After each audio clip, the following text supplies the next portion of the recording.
Bismillahirrahmanirrahim. Assalamualaikum warahmatullahi wabarakatuh. Anak-anak, ketemu lagi dengan Ibu. Pada pertemuan kali ini kita akan membahas tentang materi bank sentral. Kalau di negara Indonesia itu disebut dengan Bank Indonesia.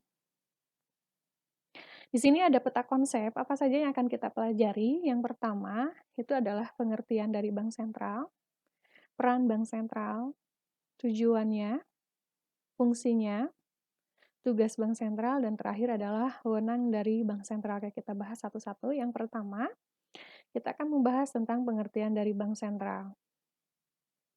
Bank sentral adalah badan keuangan yang bertanggung jawab mengatur kestabilan badan keuangan, serta menjamin agar kegiatan badan keuangan tersebut dapat menciptakan tingkat kegiatan ekonomi yang tinggi dan juga stabil. Di sini bank sentral juga adalah suatu instansi yang bertanggung jawab atas kebijakan moneter di suatu negara. Karena, bank sentral itu di setiap negara memiliki tugas dan tujuannya yang berbeda-beda, tergantung dari iklim dan kondisi perekonomian negaranya. Dan biasanya nama bank sentral itu tergantung juga dari negaranya. Kalau di Indonesia berarti bank sentralnya adalah Bank Indonesia. Karena kita membahas Bank Indonesia, apa sih Bank Indonesia? Menurut Undang-Undang Nomor 23 Tahun 1999, Bank Indonesia atau BI merupakan lembaga negara yang independen. Independen artinya mandiri, bebas dari campur tangan pihak manapun dari pemerintah, kecuali untuk hal-hal yang secara tegas diatur dalam undang-undang tersebut. Kemudian di sini ada peran dari bank sentral. Ada 6 peran: sebagai bank sirkulasi, sebagai kasir pemerintah, sebagai bankers bank, sebagai otoritas moneter, sebagai otoritas sistem keuangan, dan sebagai otoritas sistem pembayaran. Kita bahas satu-satu. Yang pertama, sebagai bank sirkulasi. Sebagai bank sirkulasi, bank sentral diberikan mandat untuk menerbitkan dan juga mengatur alat atau instrumen pembayaran yang sah di suatu negara atau wilayah. Alat pembayaran yang sah di negara itu adalah uang kartal. Uang kartal itu terdiri dari dua. Yang pertama adalah uang logam, dan yang kedua adalah uang kertas. Itu adalah alat atau instrumen yang sah digunakan oleh setiap masyarakat. Nah, selain mengeluarkan instrumen atau pembayaran yang sah, di sini juga sebagai bank sirkulasi, bank sentral memiliki tugas atau wewenang, yaitu menerbitkan, mengeluarkan, mengedarkan, bahkan memusnahkan alat pembayaran yang sah. Itu adalah tugas dari bank sirkulasi. Yang kedua adalah sebagai kasir pemerintah. Sebagai kasir pemerintah, di sini bank sentral diberikan mandat untuk melakukan berbagai layanan perbankan bagi pemerintah. Contohnya adalah memelihara rekening pemerintah, kemudian mengelola transaksi pemerintah baik menggunakan mata uang asing maupun mata uang domestik. Kemudian sebagai bankers bank. Sebagai bankers bank di sini bank sentral itu bertindak sebagai banker bagi bank komersial. Tapi seperti yang Ibu jelaskan di bab OJK, mulai tanggal 31 Desember tahun 2013, pengaturan dan pengawasan bank itu sudah dialihkan kepada OJK. Tapi ingat secara mikroprudensial, karena secara makroprudensial itu masih diatur oleh Bank Sentral. Kemudian sebagai otoritas moneter. Di sini Bank Sentral diberikan mandat untuk memelihara stabilitas moneter melalui pengendalian besaran moneter, membuat dan melaksanakan kebijakan moneter, serta mengatur, mengawasi, dan mengendalikan sistem moneter untuk mencapai perkembangan kegiatan perekonomian yang diinginkan. Kemudian kelima, sebagai otoritas sistem keuangan. Bank sentral diberikan mandat penting untuk mencapai dan menjaga stabilitas sistem keuangan tersebut dengan SSK. Dan yang terakhir adalah sebagai otoritas sistem pembayaran. Bank sentral diberikan mandat untuk menjaga kelancaran dan keamanan sistem pembayaran. Seperti itu.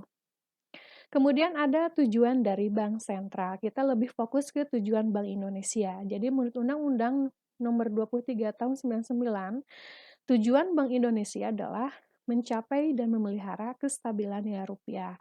Nah, kestabilan nilai rupiah ini terdiri dari dua aspek. Yang pertama, kestabilan terhadap barang dan jasa. Kestabilan terhadap barang dan jasa ini tercermin dalam laju inflasi.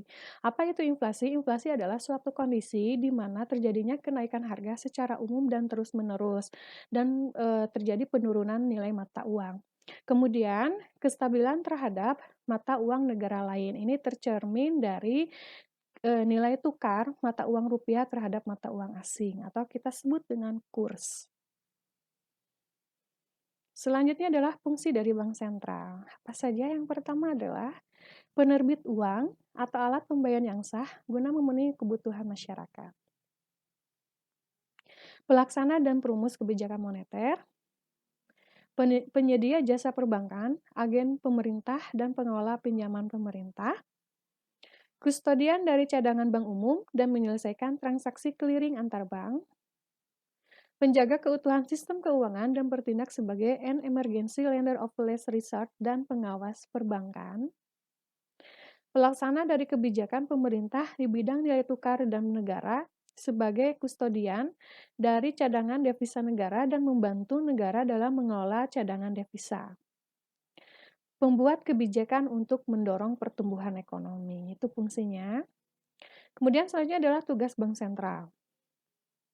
Yang pertama adalah menetapkan dan melaksanakan kebijakan moneter. Apa sih itu kebijakan moneter? Kebijakan moneter adalah kebijakan ya, di mana Bank Indonesia sebagai otoritas moneter mengendalikan jumlah uang beredar dengan cara mengatur tingkat suku bunga. Kemudian mengatur dan menjaga kelancaran sistem pembayaran. Sistem pembayaran adalah cara yang disepakati untuk mentransfer suatu nilai dari penjual kepada pembeli dalam transaksi jual beli. Kemudian yang ketiga, mengatur dan menguasai bank ini mulai sekarang sudah dialihkan kepada OJK, tapi secara mikro, secara makro masih tetap. Jadi ada dua pokok sebetulnya, ada dua tugas pokok dari bank sentral. Yang terakhir yang akan kita bahas adalah wewenang dari bank sentral.